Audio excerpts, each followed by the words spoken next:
Assalamualaikum warahmatullahi wabarakatuh. Waalaikumsalam. Saya Tamrin Tarjan, CGP Angkatan 11 dari SMA Negeri 16 Tebo, Provinsi Jambi. Di sini saya bersama dengan kepala sekolah saya, yaitu Ibu Afrina Witri, SPD, MPD. Di sini saya akan mengajukan beberapa pertanyaan kepada Ibu. Mohon Ibu berkenan untuk menjawabnya. Iya.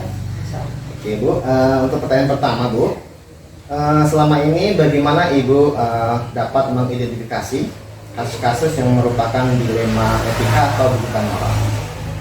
Oh iya, bismillah. Sebenarnya kasus-kasus dilema etika atau bukan moral itu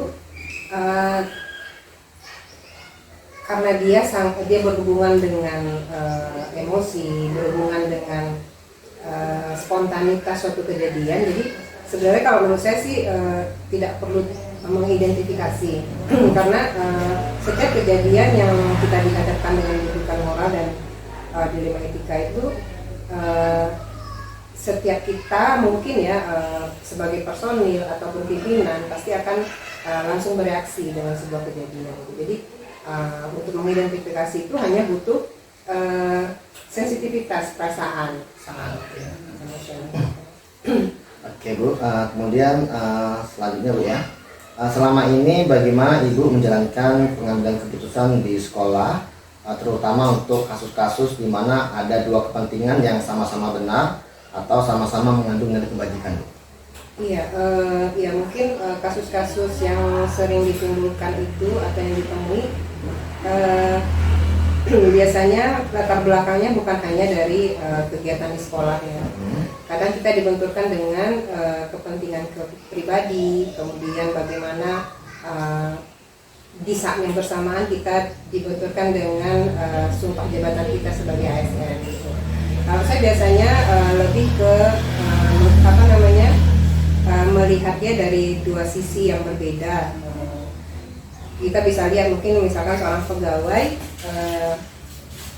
bereaksi dengan dilema etika itu lebih kepada kita berdiskusi dengan dia bagaimana keputusan yang sebaiknya diambil tanpa berbenturan dengan peraturan yang ada. Oke Bu. Kemudian pertanyaan selanjutnya Bu, langkah-langkah atau prosedur seperti apa yang biasanya Ibu lakukan selama ini?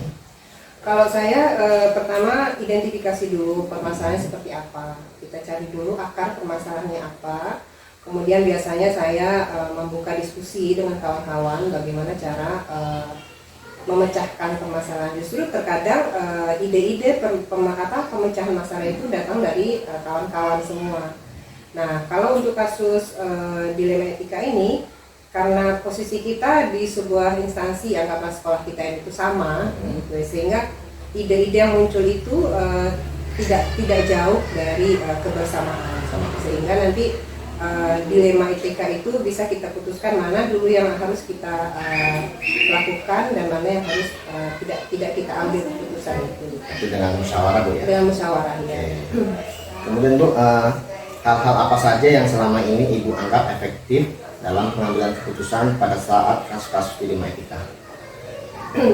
Cara yang paling efektif kalau untuk dilema etika yang saya rasakan ya, ini dari pengalaman pribadi, justru pertama dari kuatnya fondasi kepribadian kita, integritas kita, itu yang pertama. Yang kedua, kita tetap berpegang teguh kepada aturan-aturan yang ada.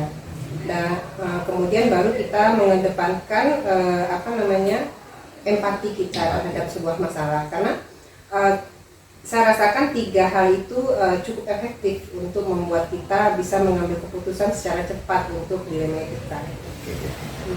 Oke, untuk pertanyaan berikutnya Bu, hal-hal apa saja yang selama ini merupakan tantangan dalam pengambilan keputusan pada kasus dilema etika?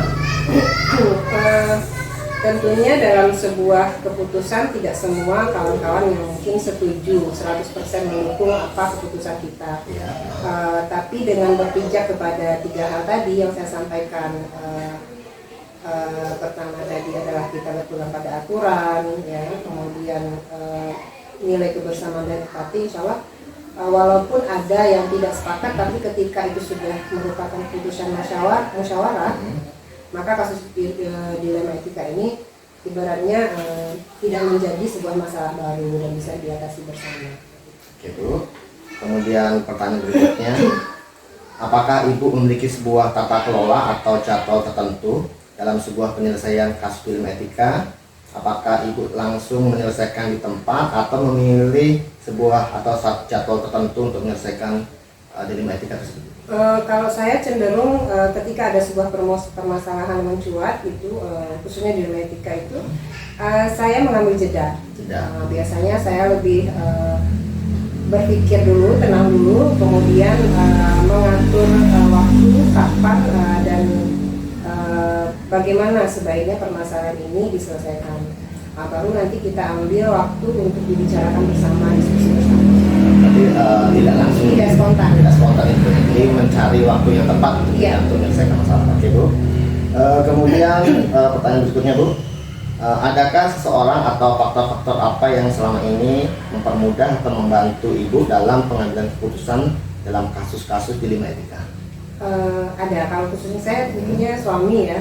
Saya walaupun apapun hal mungkin yang menjadi dilema bagi saya itu semuanya saya ceritakan pada orang yang paling saya percayai, suami, dan biasanya ide-ide itu banyak muncul dari beliau, sehingga kita bisa menambah kekuatan kita dalam mengambil sebuah keputusan. Yang kemudian ya mungkin teman ya, sahabat yang biasa sudah kita ibaratnya tempat curhat lah ibaratnya. Ibu, kemudian pertanyaan berikutnya, dari semua hal yang telah disampaikan, kira-kira pembelajaran apa yang dapat Ibu petik dari pengalaman Ibu saat mengambil keputusan dilema etika? Pelajaran yang bisa saya petik itu yang pertama adalah kita tidak tahu hikmah dari dibalik sebuah kejadian gitu. Justru ketika sebuah kejadian dilema etika itu datang kepada kita, pasti ada pesan dari Yang Kuasa sebenarnya untuk pembelajaran dan membuat kita tumbuh lebih baik lagi dari sebelumnya. Itu apa yang bisa saya petik dari sebuah kejadian.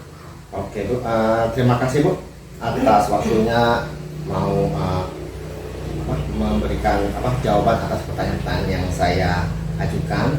Sekali lagi saya mengucapkan terima kasih atas waktunya.